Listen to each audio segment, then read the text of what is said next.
ukulele.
Apologies.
Namaste. Zanoni Snowflake here with another chapter from The Mastery of Love by Don Miguel Ruiz, a practical guide to the art of relationship, a Toltec wisdom book. We've been putting off reading this chapter because of what it may trigger, but we've been riding the waves, we've been doing amazingly. And we just got given these flowers this morning from our next door neighbour. So there's lots of love filled in these flowers. And just to give you a bit of understanding, and us a bit more of an understanding, because I'm never quite sure. So when it's vocalised out loud, we know more. We've invited in the angels with the angel tuning forks, which for us isn't the angels. The angels is just the words. It's just the higher frequencies. There's red, orange and yellow on the roses. We need to look up to see what roses symbolise. But red is the passion and the love, the root chakra. But red can also symbolise danger. Yellow, empowerment, the third chakra. And orange, the second chakra, the sacral chakra, the emotional body. We have Ganesh, who's one of our guides on our spiritual higher self painting. Bless him, he has lost a couple of little arms somewhere. The flowers are resting on this little red book, which is our mum's, of all her healthy bread recipes and homeopathic recipes and essential oils. Shinto self-empowerment to symbolise co-consciousness and full connection. The inner treasure chest that resides deep in our core that shall come into fruition. Not sure when. And then the wise elephants. Our shamanic journey was the white elephant, and this is Coco and Kiki. We then have the lapis lazuli. Back in the day, Egyptians and other cultures used to grind up lapis lazuli to make into eyeshadow, or they'd even grind it up and put it in their drink to drink it, so that they're drinking the healing frequencies of the lapis lazuli. So there's many things that we can do with crystals to get the healing, and then we've got our quartz points. So this, I believe, is we're coming to another big round of changings of patterns. So this was the setup over on our big table of our moon transit readings, but it's been moved now, which is a good sign. We're going into another pattern, another cycle, more clearing, and this is the symbolic acts of reaching the subconscious, because the subconscious psyche, Jupiter time for expansion of the mind. So the subconscious psyche doesn't understand past or future, everything is present tense. So this is symbolising the healing frequencies of what we're clearing, what we're embracing.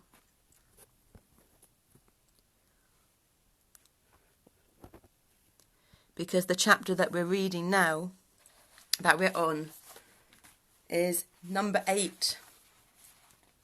Sex, the biggest demon in hell. And so we are clearing our sexual abuse traumas from when we're between the ages of 4 and 5 and 15.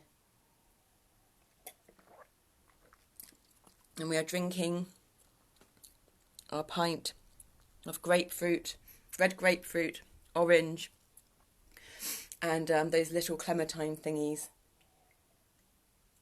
And they have our liquid minerals in them. The minerals are the lorries that carry the vitamins to where they need to go. And the diatomaceous earth that we have are what makes the roads to be able to hold the lorries that carry the vitamins to where they need to go. So we have our liquid minerals in there, and you need vitamin C to absorb the minerals. The sexual abuse at 15, or the sexual boundaries being crossed, we're consciously aware of, we remember. We don't remember the ones between the ages of 4 to 5, we were just told about them. So we are clearing, so if there's anyone with any frequencies that resonate with this at all, then be aware it will catalyse clearing, healing and connection in your most amazing bioorganic computer as well.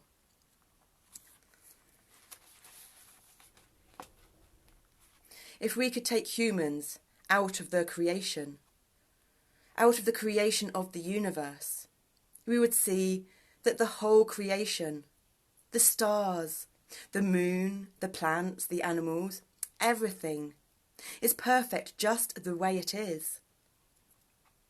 Life doesn't need to be justified or judged. Without us, it keeps going the way it is. If you put humans in that creation, but take away the ability to judge, you will find we are exactly like the rest of nature. We are not good or bad, or right or wrong. We are just the way we are. In the dream of the planet, we have the need to justify everything, to make everything good or bad, or right or wrong, when it is just the way it is, period.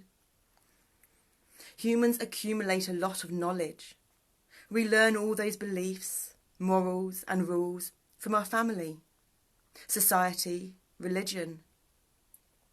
And we base most of our behaviour, most of our feelings on that knowledge.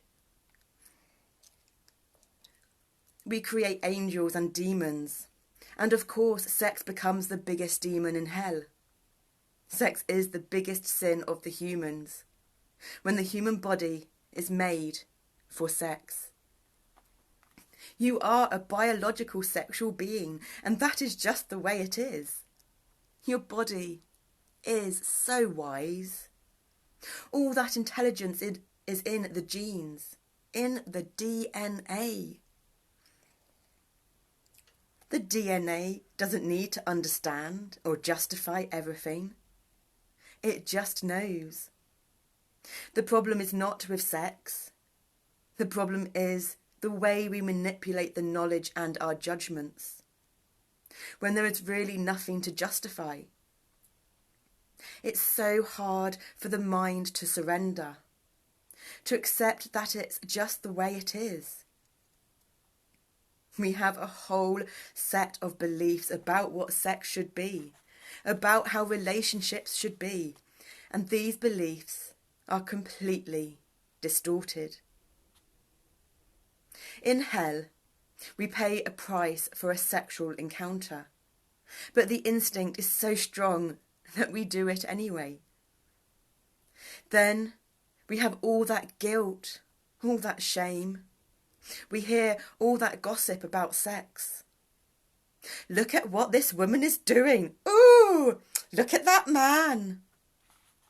We have a whole definition of what a woman is, what a man is, how a woman should behave sexually, how a man should behave sexually.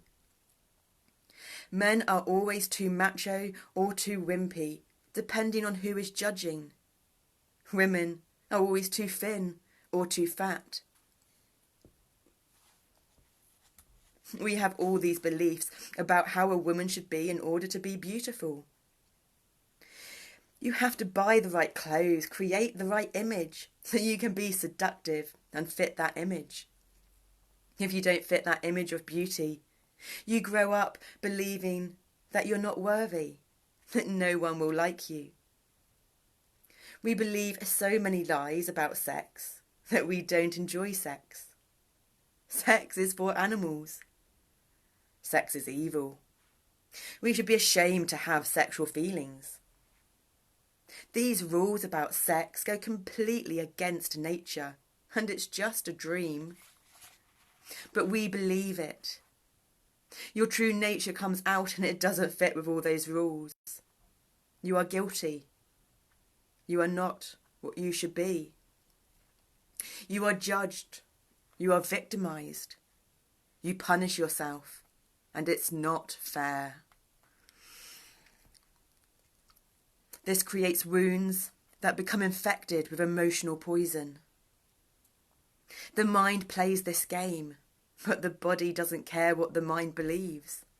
The body just feels the sexual need. At a certain time in our lives, we cannot avoid feeling sexual attraction. This is completely normal. It is not a problem at all. The body is going to feel sexual when it's excited, when it's touched, when it's visually stimulated, when it sees the possibility of sex. The body can feel sexual and a few minutes later stop feeling sexual.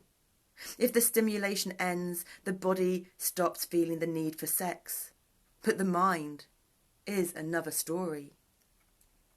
Let's say that you are married and were raised as a Catholic.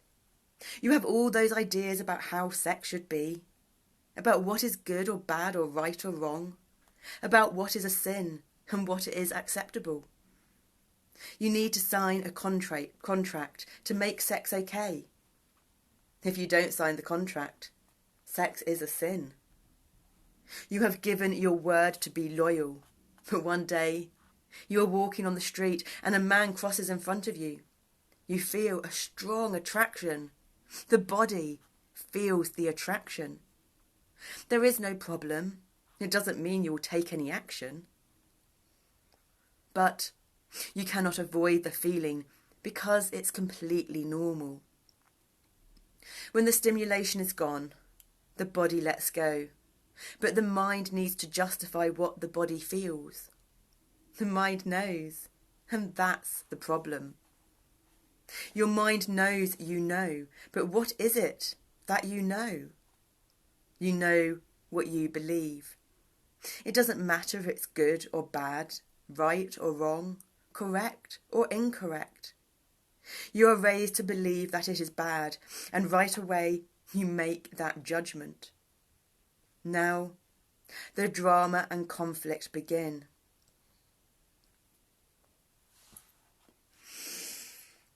Later, you think of that man, and just thinking of him makes your hormones go up again.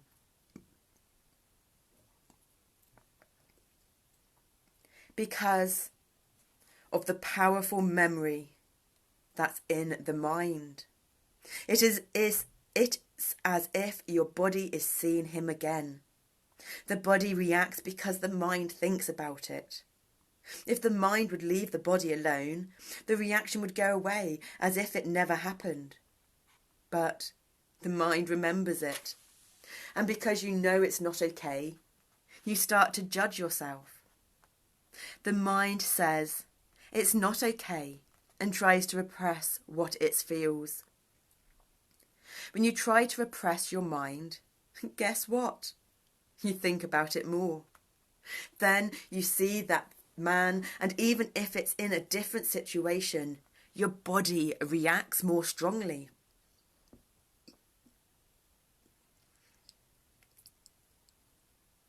If the first time you had just let go of the judgment, perhaps you would see him in the second time and you would have no reaction at all. Now you see the man, you have sexual feelings and you judge these feelings and think, "Oh my God, it's not okay. I'm a terrible woman." You need to be punished. You are guilty. You are going in a downward spiral, and for nothing, because it's all in the mind. Perhaps that man doesn't even notice that you exist.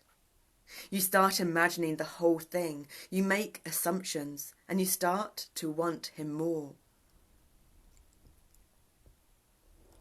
For whatever reason you meet the man, you talk to him, and it's beautiful for you. It becomes an obsession. It's very attractive, but you are afraid.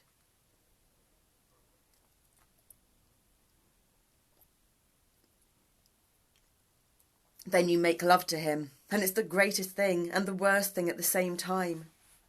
Now you really need to be punished. What kind of woman would allow her sexual desire to be greater than her morals? Who knows what games the mind is going to play? You hurt, but you try to deny your feelings. You try to justify your actions to avoid the emotional pain. Wow, my husband is probably the same.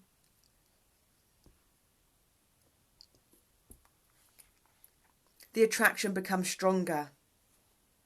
But it's not because of your body. It's because the mind is playing a game. The fear becomes an obsession. And all that fear you have about your sexual attraction is building up. When you make love with this man, you have a great experience, but not because he is great, and not because the sex was great, but because all the tension, all the fear is released.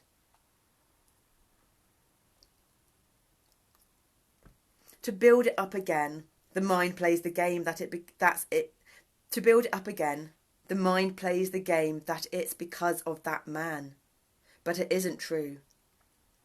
The drama keeps growing, and it's nothing but a simple mental game. It's not even real. It's not love either, because this kind of relationship becomes very destructive.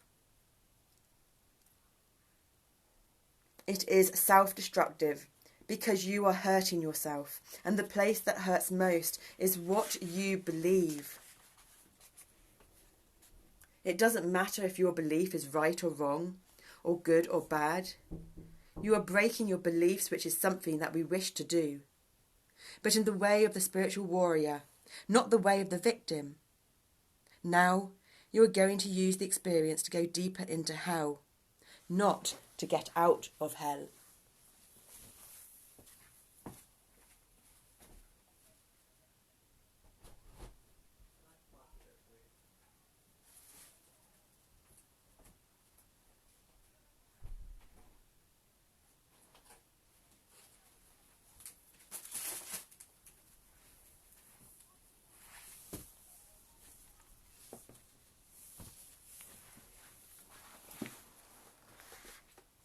Your mind and your body have completely different needs. But your mind has control of your body. Your body has needs that you cannot avoid. You have to fulfill the need for food. You have the need for water, shelter, sleep, sex. All those needs of your body are completely normal, and it's so easy to satisfy the needs of the body.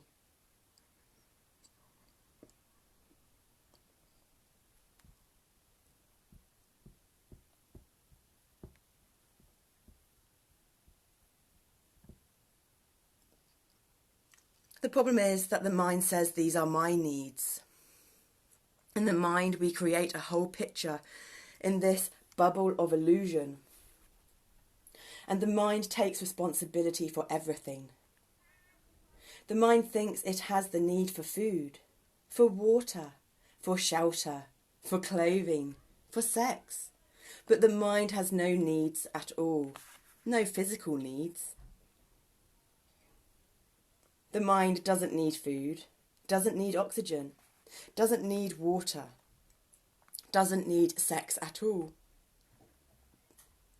How do we know this is true? When your mind says, I need food, you eat, and the body is completely satisfied. But your mind still thinks it needs food. You keep eating and eating and eating, and you cannot satisfy your mind with food because that need is not real.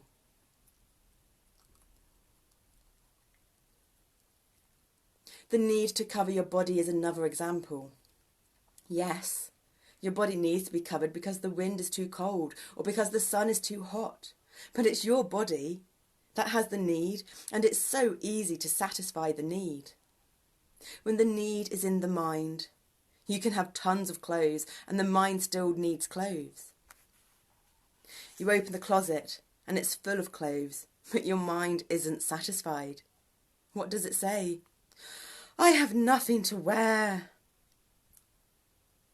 The mind needs another car, another vacation, a guest house for your friends. All those needs that you never can fully satisfy are in the mind. You cannot satisfy the need.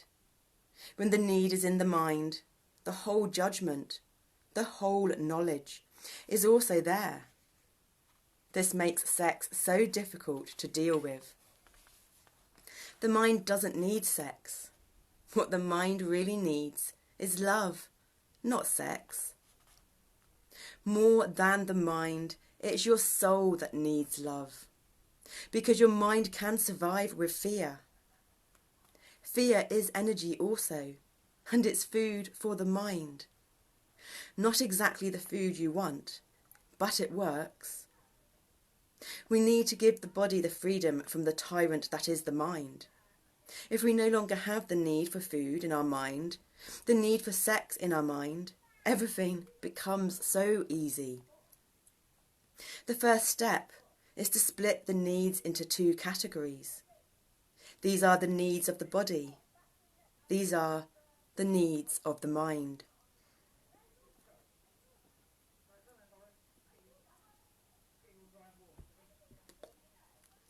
The mind confuses the needs of the body with its own needs because the mind needs to know, what am I?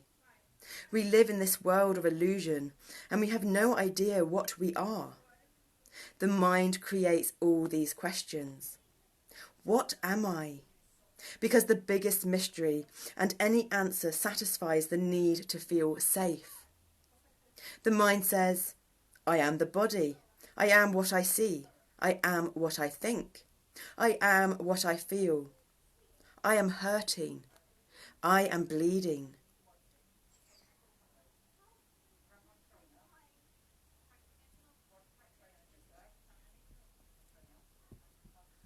The affinity between the mind and the body is so close that the mind believes, I am the body. The body has a need, and the mind says, I need. The mind takes everything about the body personally because it tries to understand, what am I? So it is completely normal that the mind starts to gain control of the body at a certain point. And you live your life until something happens that shakes you and allows you to see what you are not. You start to become aware when you see what you are not. When your mind starts to realise that it is not the body, your mind says, then what am I? Am I the hand? If I cut off my hand, I am still me. Then I am not the hand. You take away what is not you, until in the end the only thing that remains is what you really are. It's a long process of the mind finding its own identity. In the process, you let go of the personal story. What makes you feel safe? Until finally you understand what you really are. You find out that you are not what you believe you are because you never chose those beliefs. You never chose your beliefs. These beliefs were there when you were born. You find out that you are also not the body because you start to function without your body. You start to notice that you are not the dream, that you are not the mind.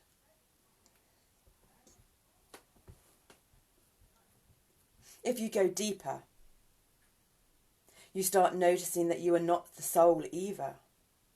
Then what you find out is so incredible.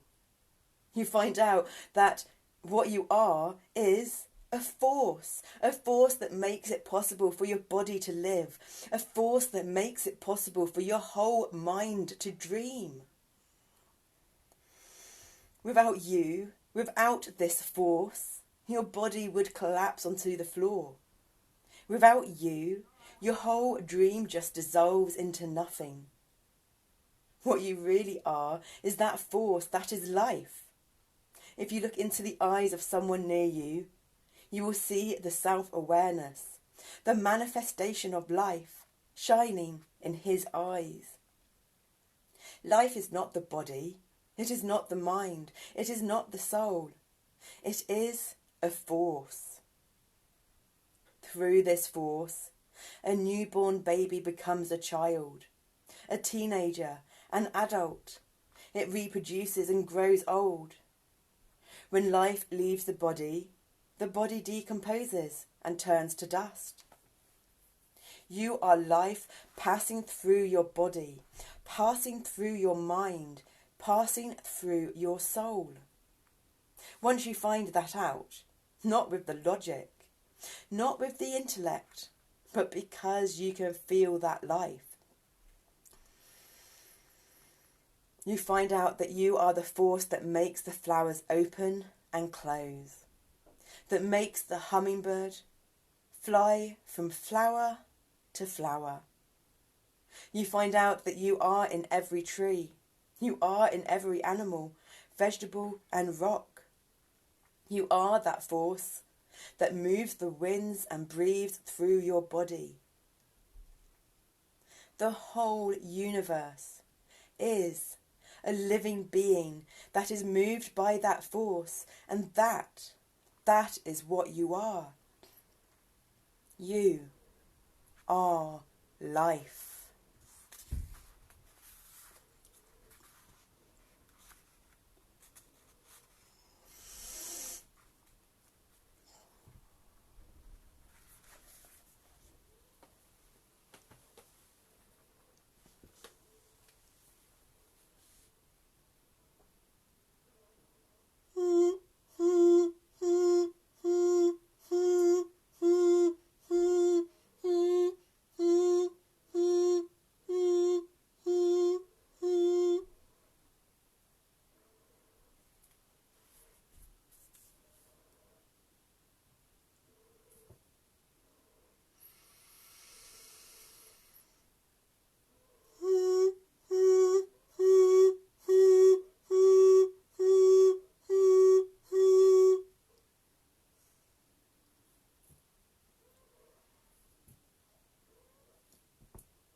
Mm-hmm.